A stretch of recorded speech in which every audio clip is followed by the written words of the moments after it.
wọ́n tún ti bẹ̀rẹ̀ o ọmọ Yorùbá wọ́n tún ti bẹ̀rẹ̀ mo fi Ọlọ́run bẹ̀ gbogbo ẹ̀yin èèyàn wa ẹ pín fídíò káàkiri ẹ jẹ́ kọ́mọdé rí ẹ jẹ́ kágbàlagbà rí ẹ kí gbogbo ẹ̀dá tí wọ́n bá ń sọ Yorùbá létí ẹ̀ tó ń gbọ́ tàbí tó lè sọ ẹ bá wa pín fídíò yìí fún wọn. ọmọ Yorùbá àwọn Fúlàní tuntun ti bẹ̀rẹ̀ orí burúkú wọn and we are not going to take it this time around. Information kan ló kọ́ mi lára báyìí tí mo fẹ́ jẹ́ kí ẹ̀yin èèyàn wa information yẹn méjì ni. alákọ̀ọ́kọ́ ni ti bàbá wa olóyè Sunday Igboho, ẹlẹ́kejì òun ni ìgbésẹ̀ tó fẹ́ gbé báyìí bí mo ṣe ń bá yín sọ̀rọ̀ ọmọ Yorùbá. àwọn olórí burúkú àgbààgbà Fúlàní kan gẹ́gẹ́ bá ṣe gbọ́ pẹ̀lú àwọn ọmọ Yorùbá díẹ̀ kan wọ́n jọ ṣèpàdé. lẹ́yìn tí wọ́n ṣègbàdé tán wọ́n kódà gan bí mo ṣe gbọ́rọ̀ yẹn wọ́n ní àná nípàdé yẹn ṣẹlẹ̀. gẹ́gẹ́ bí ẹ ṣe mọ̀ pé tẹ́ bá ti pé mo wá ju fídíò fún yín kẹ́ mọ̀ pé nǹkan kan ti ṣẹlẹ̀ ni kò dẹ̀ sọjọ́ kan tí kò ń ṣẹlẹ̀ ìjọ́ tí kò bá ṣẹlẹ̀ lẹ́ bá ń rí tí mi kì í ju ẹni tì sílẹ̀. náà ọmọ Yorùbá àwọn àgbààgbà Fúlàní ìṣẹ́mọ̀ kí mo jáde ìjẹta mo ní mo ṣe àwọn ọ̀rọ̀ kan po tí mo ní ní ìfi gbogbo ẹnu sọ. ọmọ Yorùbá bí mo ṣe ń bá yín sọ̀rọ̀ yìí wọ́n ti wá gbogbo ọ̀nà tí wọ́n fi máa tún ṣe kíni tó máa fi mú bàbá wa olóyè Sunday Igboho. bẹ́ẹ̀ ni mo sọ fún yín information yẹn kàn mí lára bẹ́ẹ̀ kò wá ṣe yẹn nìkan o ẹ̀yin náà ẹ̀ wò ó torí pé wọ́n ti mú Nnamdi Kanu ṣe mọ̀ péjọ́ kìíní àná ní máa olórí burúkú tó pera ẹ̀ ní bingo tó pera ẹ̀ ní ango kìíní kan tí mo jáde wá sọ tẹ́ bá rántí dáadáa tó ní wọ́n gbọ́dọ̀ mú Chief Sunday Igboho náà wọ́n ṣàti mú Nnamdi Kanu kìíní kan nísìnyí wọ́n tún ti ṣèpàdé mi wípé ohun tó bá lè mú ọ tó bá lè jẹ́ kí ìjọba Finland kó mú Simon Ekpa pé ó túmọ̀ sí pé Chief Sunday Igboho náà wọ́n ṣẹ̀ṣẹ̀ ṣèpàdé tí mò ń sọ yìí ni ìròyìn ẹ̀ ṣe kàn wá lára ni ọmọ Yorùbá ẹ bẹ̀rẹ̀ sí ní pariwo ní comment section wípé Chief Sunday Igboho kì í ṣàdàlúrú o ẹ máa kọ́ sí English pé tàbí Yorùbá kódà ẹ̀dẹ̀ẹ̀dẹ̀ tẹ́ bá gbọ́ YouTube máa ń translate ẹ kọ make sure pé nǹkan tẹ́ bá fẹ́ kọ spelling ẹ correct kẹ́dẹ̀bẹ̀ sí ní táàgì gbogbo àwọn àjọ àgbáyé kí wọ́n mọ̀ wípé olóyè Sunday Igboho kọ́ o ajìjàgbara ni wọ́n má dọ̀wò láfáwọ́dá kí lẹ́ fi ṣeré yìí èèyàn tí ò gbébọn fẹ́yàn pé kó lọ pa àwọn èèyàn tí ó lò èèyàn tí ẹ̀rí kò fa wàhálà tí ó dàlúrú tí ó ṣe kankan nítorí pé ẹ mọ̀ pé tí bàbá wa olóyè Sunday Igboho bọ́ bá sì wà nílẹ̀ Yorùbá táwa yìí ẹ mọ̀ pé ẹ ní rí ogun fi kólẹ̀ Yorùbá torí pé ṣe mọ̀ pé àwọn àgbààgbà kan sọ àwọn ọ̀rọ̀ kan even lẹ́nujọ́ mẹ́ta yìí ààrẹ Laji Abbas sì sọ èmi kan sì sọ ọ̀pọ̀lọpọ̀ àwọn èèyàn sì sọ wípé nǹkan tá késekése la rí kàsàkàsà sì ń bọ̀ according to information tí mo tún gbọ́ wọ́n ní more than 130 something local government ni wọ́n ní àwọn afẹ̀míṣòfò yìí wọ́n ní ká máa pè wọ́n ní bandit mọ́ wọ́n ní ká máa pè wọ́n ní terrorist ká máa pè wọ́n ní adàlúrú. tẹ́ bá fẹ́ kọ sí comment section ẹ kọ síbẹ̀ pé adàlúrú ni wọ́n ẹ bá pè wọ́n ní elders túmọ̀ sí pé ẹni tó ń da ẹran tó ń sin ẹran torí ẹ̀ ni wọ́n ṣe ń lo propaganda wípé farmer and elder clash. ọmọ Yorùbá mi tí débi tí mò ń lọ o bọ̀ àwọn àlàyé tí mò ń ṣe yìí mi ò rò pé ó yé yín ẹ bẹ̀rẹ̀ sí ní kọ sí comment section wípé Chief Sunday Igboho is not a criminal. Chief Sunday Igboho is our freedom fighter. Chief Sunday Igboho is our representative. Chief Sunday Igboho is our mouthpiece. Professor Banji Akintoye is our representative. Professor Banji Akintoye, they are our leader, the oracle of our time, the father of Yoruba land. Ẹni tí àwa ọmọ Yorùbá tá à ń rí bí ẹni tí Ọlọ́run máa lò láti fi wá sí inú òmìnira lágbára Ọlọ́run bàbá Professor Banji Akintoye àti Chief Sunday Igboho. Ọlọ́run Elédùmarè ọba àṣàkẹ́ ayé, ọba àjọkẹ́ ayé, ọba àṣàkẹ́ ọ̀run ádẹ́mọ̀ọ́mọ̀ kò ní jẹ́ kí iṣẹ́ táwọn bàbá yìí ṣe kò ní jẹ́ kó já sásán. Bí mo ṣe ń bá yín sọ̀rọ̀ yìí, mo máa ń sọ fún yín wípé àwọn Fúlàní wọ́n wà very very connected. Ẹ rò pé wọ́n mọ̀ pa. Bí mo ṣe ń bá yín sọ̀rọ̀ yẹn, ó dà pé wọ́n ti rí ibi tíṣẹ́ yẹn dé. Wọ́n ti rí pé àwọn Yorùbá ò máa ṣeré tí wọ́n kàn move in silence. Ṣé mọ̀ pé àgbà Hausa kan sọ̀rọ̀ kan gbà kan, ó ní táwọn Yorùbá bá sọ pé àwọn fẹ́ jà, tóun bá ń sùn tẹ́lẹ̀ òun á lọ, pé tí òun ò bá nìkan tóun fẹ́ ṣe tẹ́lẹ̀ òun á lọ sùn. Nísìnyí báyìí ó wá ń yà wọ́n lẹ́nu ọgbọ́n tá à ń lò, because àgbébọn àjà wọn ò tún rí ká ṣe rally, wọn ò rí ká ṣe anything, wọ́n dé rí movement wa bó ṣe skyrocket. As a matter of fact, àwọn Igbo ẹ̀yìn wa ló wà, ẹ̀yìn lẹ́yìn wa ni wọ́n wà, ọmọlúàbí ni wà.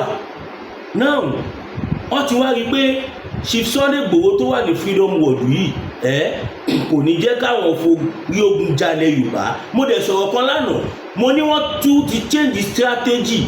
Wọ́n fẹ́ kó owó tó tówó, owó tí ń dẹ́rù bóṣì, as in billions of dollars, wọ́n fẹ́ kó fáwọn ọmọ wọn kọ́ lọ máa ra property wa káàkiri nílẹ̀ Yorùbá. Gẹ́gẹ́ bí program ẹ̀yìn dẹ́gbà tí gbọ́kàn tí mo àṣírí yẹn ẹ lọ wò lórí program tí mo ṣe last. Nísìnyí báyìí àwa mọ̀ tẹ́lẹ̀ pé wọ́n ń dọdẹ Chief Sunday Igboho. Ẹni tí ò bá mọ ohun tó ń sọ nìkan ló máa sọ pé kò rí bẹ́ẹ̀. Bọ̀ nísìnyí báyìí wọ́n wá fẹ́ lu gbogbo ọ̀nà. Ẹ jẹ́ kí a bẹ̀rẹ̀ sí ní ẹ̀yin tẹ́ bá ní email, ẹ bẹ̀rẹ̀ sí ní email gbogbo àwọn embassy tẹ́ bá mọ̀ káàkiri àgbáláyé pé Chief Sunday Igboho representative àwa ọmọ Yorùbá ni. Chief Sunday Igboho àwa ọmọ Yorùbá ni wọ́n ń jà fún. Bàbá Professor Banji Akintoye ńkọ́, iṣẹ́ táwa ọmọ Yorùbá táwọn ni wọ́n ń jẹ́, ìránṣẹ́ wa ni wọ́n, bàbá wa ni wọ́n. Mouthpiece is our mouthpiece, our representative, our distinguished saviour. Ọlọ́run ni saviour o, ṣùgbọ́n Ọlọ́run ò ní sọ̀kalẹ̀ o, èèyàn lọ́lọ́run máa lò. Nísìnyí báyìí ẹ máa wò wọ́n o, nígbà tí wọ́n petition Simon Ekpa, kí nìkan tí wọ́n sọ? Wọ́n ní ó ń kọ́ sí ó ń dàlúrú, ó ń dalẹ̀ Ìgbò rú, ó ń ṣoríṣiríṣi. Now ṣé Chief Sunday Igboho ń dàlúrú ni? Bó tiẹ̀ jẹ́ pé propaganda náà ni wọ́n lò fún Simon Ekpa. Now Chief Sunday Igboho tẹ̀ ń sọ yìí nísìnyí, ó déèyàn mélòó tó jáde ilẹ̀ Yorùbá tó lólóyè Igboho ló ní kóun wá dà ìlú. Kódà as a matter of fact, Chief Sunday Igboho tún máa ń jẹ́ kó yé gbogbo wa pé ẹ má fà wàhálà. Ẹ jẹ́ kí bàbá wa Professor Banji Akintoye àti èmi tí mo jẹ́ àbúrò yẹn ẹ̀gbọ́n yín olóyè Sunday Igboho, ẹ jẹ́ ká máa fi ọgbọ́n tó lọ bá ṣe fi ọgbọ́n tó lọ yìí. Tó bá yá, tó bá tó àsìkò ṣuṣu fùwàhálà, Ọlọ́run kẹ́ wa lẹ̀ Yorùbá gan, Ọlọ́run kẹ́ wa pàápàá jùlọ àwa ìran ìsínyìí, Ọlọ́run kẹ́ wa tán yányán. Àwa là àwa ṣe kí ni a ò fẹ́ gba ìkẹ́ tọ́lọ́run fún wa. Ọlọ́run á dẹ̀ jẹ́ ká gbà, á dẹ̀ gbà, á dẹ̀ rí lò, á dẹ̀ wúlò fún wa. Wọ́n ti fẹ́ invade ilẹ̀ Yorùbá. Ọmọ Yorùbá ẹ lọ dira, go and prepare yourself so that you can defend yourself. Ẹnìkan kan sọ pé kẹ́ lọ dàlú, ẹ lọ dira torí àwọn olórí burúkú Fúlàní àkáàkì látà ń gbọ́ láti jọ́ yìí, wọ́n náà ti fẹ́ ṣe é sìn. Allegedly wọ́n ní wọ́n ti fẹ́ ṣe. Ọmọ Yorùbá, ohun tó ń bọ̀ yìí ò ṣe mọ́ínmọ́ín o, ohun tó ń bọ̀ yìí kò ń ṣe àkàrà. wọ́n ní Simon Ekpa ń dàlú làwọn ṣe ní kí ìjọba Finland mú. ṣé ohun tí mo rò lẹ̀ rò ṣá. Simon Ekpa ń dalẹ̀ Ìgbò rù àbí àwọn wọ́n lé àwọn Fúlàní àwọn apààyàn àwọn ajínigbé tó wà nílẹ̀ wọn wọ́n protect wọn nígbà tí ìjọba ti fail láti protect wọn. Lóòótọ́ nǹkan tá à ń ṣe lè yàtọ̀ síra wọn but ìkọ̀kọ̀ náà là ń pariwo freedom. Tẹ̀bádẹ́wò dáadáa Chief Sunday Igboho ọmọlúàbí ni wọ́n, ẹni tó níwà tútù bí àdàbà. Ẹ bẹ̀rẹ̀ sí ní bá wa sọ nǹkan tó dá nípa Chief Sunday Igboho sí comment section. Àwọn olórí burúkú àgbà Fúlàní tí wọ́n pariwo yìí ìjọ́ kìíní àná tí wọ́n mú Kyari ó mà ní ohun tó bá lọ́wọ́ ẹ̀ gbogbo ayé ló máa rí gbogbo ayé ló máa rí ọmọ àti filẹ̀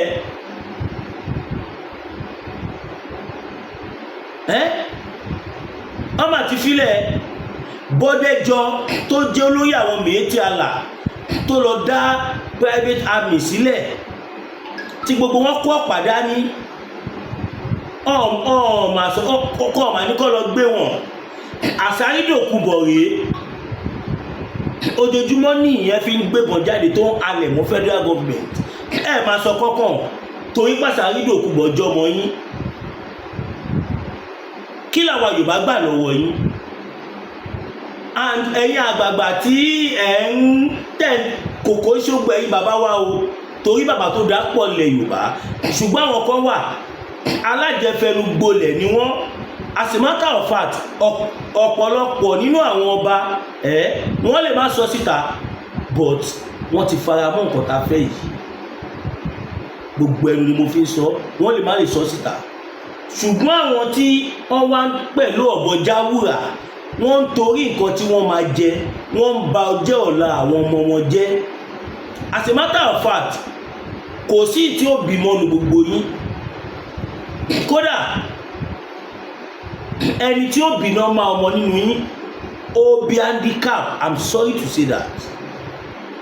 Ó bí àwọn ọmọ ó bí àwọn ọmọ abirùn. Ọlọ́run mọ̀ fi bá ọ̀pọ̀lọpọ̀ yìí olóṣèlú yẹn wí ni. Mo máa ń sọ fún yín pé àwọn olóṣèlú tẹ̀ wò yìí ọ̀pọ̀lọpọ̀ wọn ni wọ́n nìkan tí wọ́n yan bí gàrí. Ìmí inú wọn kò tó bẹ́ẹ̀ kó fọmọ ẹ̀rùn ẹ̀. God know how to pay everybody. Lè wí bẹ́ẹ̀ ká kú bẹ́ẹ̀. Kí n wí ká kú. Bẹ́ẹ̀ ni torí èèyàn kan ló gbé wa dìde. Téèyàn bá gbé tó bá jẹ́ àwọn èèyàn kan ló gbé mi dìde. Àbà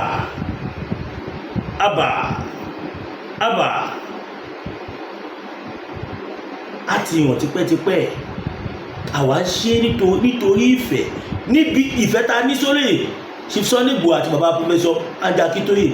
Ibi tí ìfẹ́ yẹn yà àwọn kan lẹ́nu dé wọ́n ní wọ́n fi wá sí payroll ní pé every week àbí every month ni wọ́n fún wa lówó ni wọ́n kówó gidi fún wa tí wọ́n dẹ̀ mọ̀ pé a lè nífẹ̀ẹ́ àwọn náà bẹ́ẹ̀ a lè nífẹ̀ẹ́ wọn bẹ́ẹ̀ táwọn náà bá ṣe ohun tó jẹ́ kí wọ́n ṣe.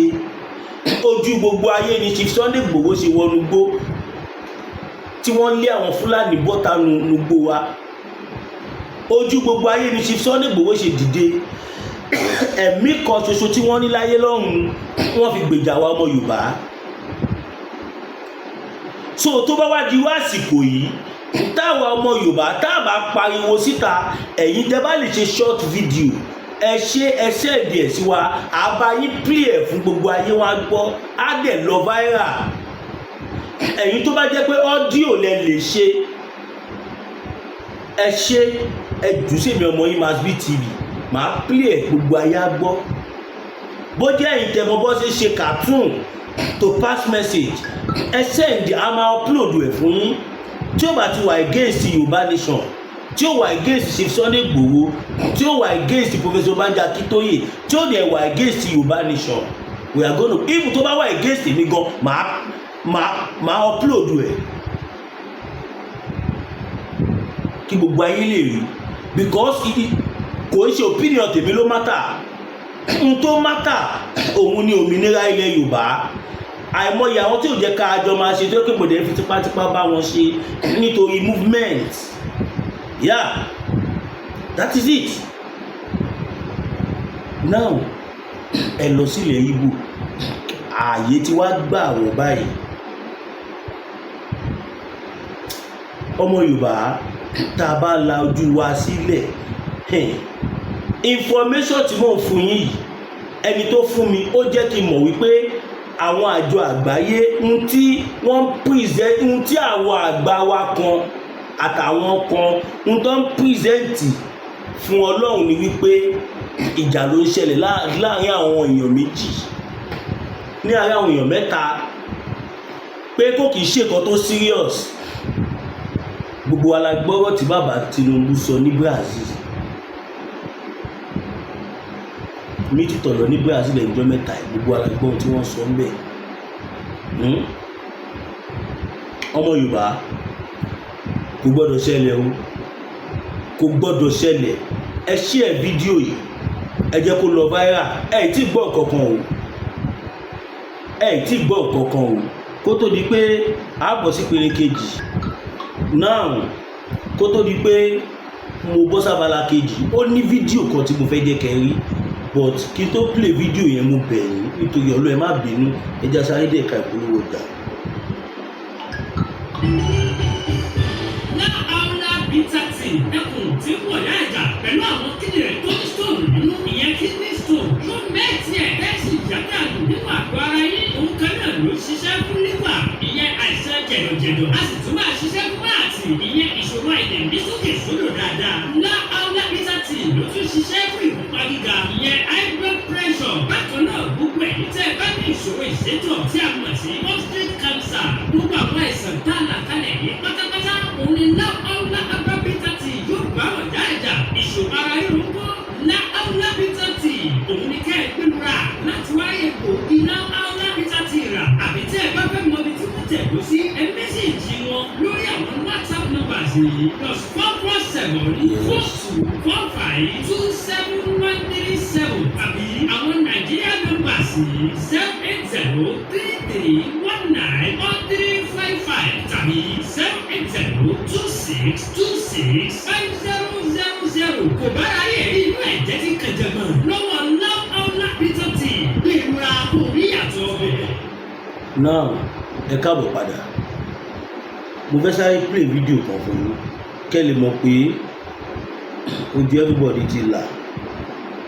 Òun làánú ẹ̀yìn tí tó jẹ́ pé up till now gbọ́ ẹ̀ tí support Yorùbá Nation, òun làánú yín ṣe ń ṣe mí.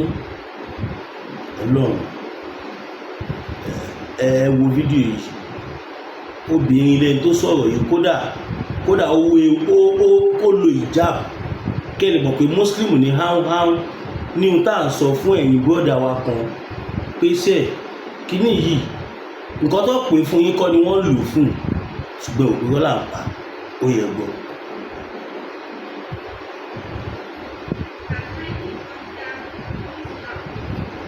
Kíní yóò láàbí wọ̀. Ẹ káàbọ̀ padà yín ènìyàn wa. Mo máa play kíní yẹn fún yín sí generator kí náà ta fi power speaker yẹn ò fi bẹ́ẹ̀ gbé dáadáa tó èmi ní kẹ́ máa wà níwọ̀n ẹ support wa. Now ẹ jẹ́ tún sáré play ẹ̀ fún kí a manage ẹ̀ bẹ́ẹ̀. Fulanis are hiding under Islam. Ṣé ń gbọ́? They are confusing our people, especially the houses. They are confusing our people. All the imams in Nigeria, especially the northern part of Nigeria, all of them are Fulanis. Okay. Yes. They are confusing our people because they don't want us to think for ourselves. They always make us anything they tell us, whether good or bad, we should just follow them. Okay. This thing has come to an end this year. So Hausa people, please and please, my people, you have to differentiate between religion and culture and language. You have to differentiate that. Okay. Because we mix everything together. We mix Islam, we mix everything, we mix religion. not matter of Islam, because they don't put hate on us. Anybody that is not Muslim, we should not like it, especially the people that are Christian or any religion that are houses. They call us Mausawa, non-religionists, and it's a lie. It's a propaganda, because they want to rule us every day. And I explain to them, it's not that enough. Now they are killing our people each and every day. They are killing our people each and every day. And their people are not talking. Minister, everything has to do with politics. They are the one. Katsina is Hausa land. The people that are doing government, like the one I know since I grew up, all of them are Fulanis. 4 governors. Fulanis. Why? Kano is only one Hausa. All of them are Fulani. Even vice governor is Fulani. Fún ẹ̀yin tí ẹ lè má gbọ́ ọ̀pọ̀ tárábìnrin yìí sọ dáadáa, ó lóun fásìkò yìí sọ fún àwọn èèyàn òun kójú wọn là wípé ẹ̀sìn wọ́n kọ̀ wá fi tàn àwọn ni. Èmi máa ń sọ tẹ́lẹ̀ pé religion is a good thing if you can just make it a way of life, if you can just take the advantage that are there. Nǹkan tó dalẹ̀ sí ọmọbìnrin jẹ́ ká mọ̀ wípé gbogbo nǹkan tó ń sọ fáwọn káwọn máa nífẹ̀ẹ́ àwọn ọmọ ìyá àwọn tó bá ṣe ẹ̀sìn Islam, pé wọ́n ṣe débi pé àwọn ló ń control life àwọn. Ó wá ké gbàjarì fáwọn èèyàn ẹ̀ wípé Fúlàní ni gbogbo àwọn tí wọ́n rúlù àwọn ní gbogbo ilẹ̀ Haúsá pátápátá. Ó ní Haúsá ò tí ì jẹgọ́, òun nìkan ní first president tó máa sọ tẹ bá rántí. Bọ̀bọ́ kan ti jáde náà tóun náà sọ tó jẹ́ youth leader. Ó ní àwọn Fúlàní àwọn ni wọ́n ti invade ilẹ̀ àwọn, wọ́n ti gbalẹ̀ àwọn. Kíní yìí làwa ń protect, là ń prevent pé kó má ṣẹlẹ̀. Àwa di pé wọ́n á ní the new Aláàfin of Ọ̀yọ́. Wọ́n lè sọ pé Zakariyau Zungudu.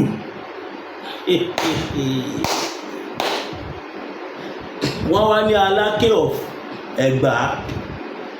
Táwọn àbẹ̀rẹ̀ orúkọ ẹ̀kọ́ wọ́n ní Nasiru Gogodo. Àwọn nǹkan tí ò ní ìtumọ̀ orúkọ wọn lọ́rùn. A wá jẹ́ pé àwọn Fúlàní lọ́wọ́ máa bí wọ́n ṣe lé gbogbo ọba ilẹ̀ Haúsá tí wọ́n restore wọn pẹ̀lú àwọn Fúlàní ọmọ ìyá wọn.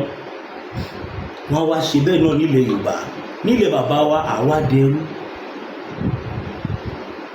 Nílẹ̀ Haúsá lè ní èèyàn mélòó ló lọ skul, wọ́n máa ń bẹ̀ wọ́n kọ́ lọ skul ni, torí pé foundation tó fún gbogbo ọmọ tó bí sí north tó dàgbà sí north, foundation tó fún wọn ni wípé Ọlọ́run ló máa ń bless èèyàn, Ọlọ́run ló máa ń ràn yàn lọ́wọ́, Ọlọ́run nìkan lọ́ba tó máa ń ṣèdájọ́. They don't have their life as wọ́n lè control life wọn lè ṣe ohun tó bá fẹ́, ohun táwọn bàbá wọn bá fẹ́ ló máa ṣe. Wọ́n á máa sọ fún wọn pé tó bá bá Christian sọ̀rọ̀ ó máa wọná, tó bá bá kinní kan sọ̀rọ̀ ó máa wọná, tó bá ṣe gbá ó máa wọná. Ẹ̀sìn yẹn ni wọ́n fi gba gbogbo ilẹ̀ Haúsá lọ́wọ́ àwọn ọmọ Haúsá. Wọ́n wá ń gbébọ̀ nílẹ̀ Yorùbá nísìnyí. Àwa kan ń yarí, ibẹ̀ láti ráwọn ọmọ àlè kan táwọn náà tún takò wá. Mo dẹ̀ mọ̀ pé ní kí wọ́n tó gbalẹ̀ Haúsá, àwọn èèyàn kan ti máa dìde bí Professor Banji Akintoye àti Chief Sunday Igboho, tó jẹ́ pé àwọn kan náà ló máa destroy gbogbo effort wọn. Àwa ò ní lajúlẹ̀ kí irú ẹ̀ ṣẹlẹ̀, torí àwa nìyà ń jẹ, kò kì í ṣẹ̀yìn bàbá tí ẹ lọ ń tẹnubọlẹ̀ káàkiri. Amọ̀pápá tó dá wà nílẹ̀ Yorùbá. Kódà ó ṣàníkàn tá a gbọ́ nípa àwọn ọba Èkìtì tí àwọn Fúlàní yìnbọn pa. Ó ṣàláwọn nǹkan tá a gbọ́ nípa wọn, ṣùgbọ́n kò sì dákẹ́ fọ̀ náà kí pé kíkọ́ máa bàjẹ́. ọmọ Yorùbá ẹ jẹ́ ká lọ la brain wa, ẹ jẹ́ ká tètè rọ̀gbà yìí Chief Sunday Igboho ká tètè rọ̀gbà yìí Yorùbá nation ká tètè rọ̀gbà yìí eégún láti ń kẹ́yìn gbàlẹ̀ bàbá wa Professor Intelligent Emeritus Professor Intelligent Stephen Akitoye ẹ̀já rọ̀gbà yìí àwọn bàbá ìka lásìkò they need us látìgbà tí Chief Sunday Igboho ti mú lẹ́tà lọ fún Prime Minister UK látìgbà ẹni Nàìjíríà ni wọ́n ti gbé túkọlọ wọn jáde làwọn olórí burúkú Fúlàní ni wọ́n ti gbé túkọlọ wọn jáde ni wọ́n ti lè pretend mọ́ torí mọ̀ pé this is the end of the game. This is the end of the game. Kọ́ má dògúnlẹ̀ o, kọ́ má dà ogun sílẹ̀ o, torí kọ́ má dògúnlẹ̀ o, kó má jẹ́ pé ibi tó máa ti bẹ̀rẹ̀ rí o. Chief Sunday Igboho kì í ṣe àdàlúrú o, wọn ò kì í ṣe àdàlúrú, ajàfẹ́tọ̀ àwa ọmọ Yorùbá ni wọ́n, àwa ọmọ Yorùbá la rán wọn ṣẹ́, àwa la pé bàbá wa Professor Banji Akíntóyè, gbogbo Yorùbá ló pe Professor Banji Akíntóyè pé ó yá ẹ bá wa kọ lẹ́tà kẹ bá wa fún ọmọ yín Chief Sunday Igboho kó bá mú lọ fún Prime Minister UK. Ẹni bá máa gbé Chief Sunday Igboho gbogbo ọmọ Yorùbá ló máa gbé torí pé a máa bèrè nǹkan tí wọ́n ṣe àní dákẹ́.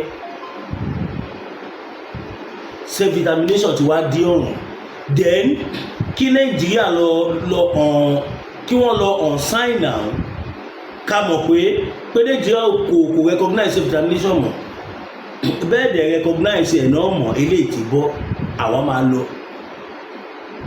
Ẹ̀yin náà ẹ̀wò kí ló ṣiṣẹ́ Nàìjíríà ṣèbóhùn ni Davido sọ ẹni ọjọ́ mẹ́ta yìí gbogbo ayé ló gbọ́ ọ̀kan tí Davido sọ náà ṣó parọ́ ni àwọn olórí burúkú kan wá ń sọ̀rọ̀ sí pé bàbá ẹ̀ ní 2 billion power plant kìnnìkan so ṣèbó yẹ ká tún máa dúpẹ́ lọ́wọ́ Davido ni n tó ń ṣẹlẹ̀ nísìn kò affect ẹ̀ náà kò affect Davido ṣùgbọ́n torí pé ó jẹ́ ọmọ Yorùbá ó jẹ́ ẹni tí wọ́n kọ́ ó jẹ́ ọmọlúàbí òun ni Davido tó kọrin ṣe sòtọ́ ọ̀rọ̀ síta wípé o Nàìjíríà ó ti tán ẹni ẹ ń bí ń pé ṣó ń lọlé ni ó ní lọ láéláé pé òun ò lè lọlé for now who knows bóyá kò ní padà wá sí Nàìjíríà gan mọ́ citizen ní US. Ọ̀rọ̀ ẹ̀yin èèyàn wa ò tiẹ̀ lè jọ mí lójú torí pé àwa tó jẹ́ pé ojoojúmọ́ làwọn Fúlàní pa wá tó ń fi tipátipá bá àwọn ìyá wa sùn tó ń bá àwọn ìyàwó wa sùn tí wọ́n ń ṣe nǹkan tó ń wọ̀n fáwọn èèyàn wa. Chief Sunday Igboho dẹ̀ wò pé kò jẹ́ kó máa lọ báyìí wọ́n dẹ̀ dìde ẹ̀yin èèyàn ẹ burú kábíyèsí Elédùmarè ẹ̀ka dọ́dọ̀ bàbá Máyégún.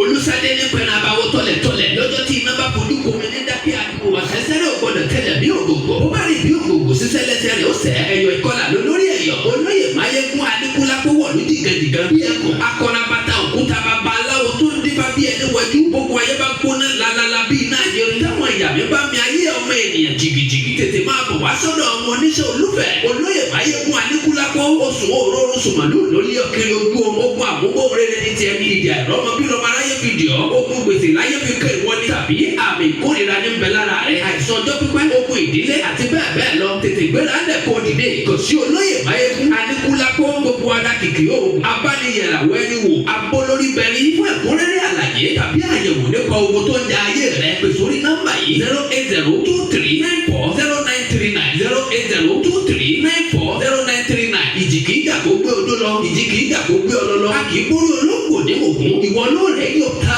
rẹ ló kọ lọ́gbọ́gbọ́. àṣẹ mo máa ń sọ̀rọ̀ fún yín bí bàbá yìí ní ìmọ̀ yín iṣẹ́ wọn ló polówó wọn. Àsìkò tádé wà yìí, àsìkò téèyàn gbọ́dọ̀ lọ dira ni. Ọmọ Yorùbá, ẹ̀yin èèyàn wa, ìwọ tó bá wà nílẹ̀ Yorùbá lè ní tí ò ní gbogbo nǹkan tó jẹ kó ní lára tó ṣe aláwọ̀ àkùbá wọ́n á fìbọn já ẹ sí wẹ́wẹ́ ní àwọn Fúlàní. Ẹ lọ múra sílẹ̀, ẹ lọ dira, mo ń sọ tèmi o, ẹ lọ dira. N ta gbọ́ pé ó ń bọ̀ yìí ó kọjá bẹ́ẹ̀ o, ó kọjá kéèyàn máa gbé Kùránì àbí Báíbù kó máa náà ń gbàdúrà kí ni wàá múra lẹ̀ ni. Ní kẹ̀dà lórí, ẹ lọ ṣoògùn ògùn abẹ́nú gọ̀ǹgọ̀, ẹ dáàbò, protect yourself. Tẹ́bí tó bá dé bẹ́ẹ̀ tí ẹ bá wọn jà, ẹ lè lé wọn padà, ẹ lé wọn pé a máa lọ. Ẹ jẹ́ ká jára wa o. Ọ̀pọ̀lọpọ̀ àwọn tá a rò pé Yorùbá ni wọ́n, tá a rò pé ẹ ká lọ sunkún lọ bá wọn, ẹwọ ẹnu lẹ ẹwọ ẹnu ọkọ o. Ẹnìkan tí ń kọ sí kọ́mẹ́ǹtì mi pé fídíò gẹ́ẹ̀ tí mo kílì páwọn gbọ́ dáadáa. Mo ti rí kọ́mẹ́ǹtì yín látàárọ̀, but okay, kó tó máa ṣẹlẹ̀ lélẹ̀ yìí màá tún play fún yín. Kẹ̀lẹ̀ má gbàgbé ẹ share fídíò yìí, ẹ jẹ́ ó kọ gbogbo àwọn èèyàn lára, ẹ jẹ́ kó mọ̀ nǹkan tó ń lọ o. These are hiding under Islam. They are confusing our people, especially the houses. They are confusing our people. All the imams in Mọ̀ pé má wọ̀nyí, màá fi líǹkì tó mi ìfẹ́ kí fídíò ìgùn jù, màá fi líǹkì WhatsApp fanbase mi, WhatsApp group mi tí mo ṣí fáwọn tí wọ́n nífẹ̀ẹ́ mi.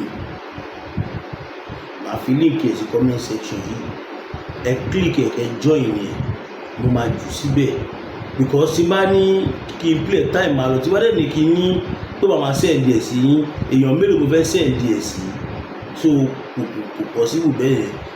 Ẹ join fans group mi orí YouTube, ẹ ti rí comment section yẹn lábẹ́ fídíò yìí, ẹ ti rí líǹkì yẹn lábẹ́ fídíò yìí blue báyìí, ẹ click ẹ̀ á gbé yín lọ sínú group ìjẹ́ tí máa rí fídíò yìí wò. Ọmọ Yorùbá, màá sì bí ti ẹ o. Chief Sunday Igboho pariwo ẹ gbọ́ ní o, màá bí náà tó ti ń sọ o. Ẹ má gbàgbé fẹ́yìn tí a bá fẹ́ gbé polówó ọjà fún wa, tàbí fẹ́ bá wa sọ̀rọ̀ kan, tàbí tẹ́lẹ̀ tó fẹ́ fún wa tẹ́lẹ̀ fẹ́ bá wa sọ ní ti ẹ pè wá sórí +22 nọ́mbà Kòtònú ni mo sì ń lò for security reasons, +229 57 74 79 70 57 74 79 70. Lè jọ ẹ fún wa super sticker, super chat, kẹ́dẹ̀ support wa náà financially. God bless you all.